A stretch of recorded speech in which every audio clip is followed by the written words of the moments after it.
পাবো। Dividend pay out ratio কিন্তু অন্য জিনিস। Dividend pay out ratio what company gives you, মানে কোম্পানির রেসপেক্টে আমাদেরকে ভাবতে হবে। What company gives you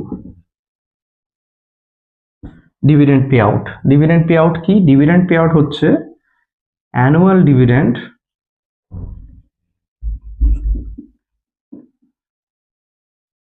per share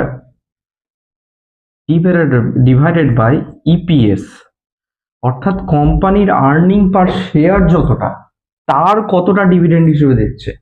earning per share আর এখানে পার শেয়ারের ডিভিডেন্ড কতটা দিচ্ছে, সেইটা হচ্ছে ডিভিডেন্ড পে আউট রেশিও। মানে আমার কোম্পানি, আমি যেটা এক্সাম্পল নিয়েছিলাম কাপড়ের দোকানের যে কোম্পানিটা ছিল, সেইটা আমার ইপিএস জেনারেট করছিল 0.4 রুপিস, 0.4 রুপিস, অর্থাৎ আর্নিং পার শেয়ার ছিল 0.4।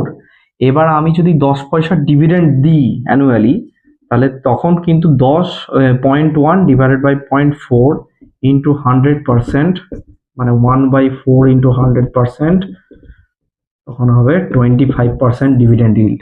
তখন কিন্তু এই 10%-এর সঙ্গে এটা কিন্তু ডিফারেন্ট। এই 10% হচ্ছে আমার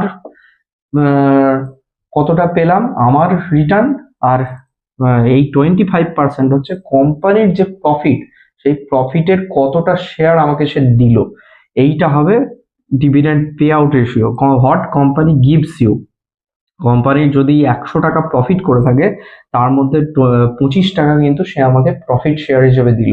তাহলে প্রফিটের বাদবাকি অংশ কোম্পানি কি কাজে লাগাবে? For growth. তাহলে যে বাকিটা পড়ে থাকলো, এই 75% অফ প্রফিট,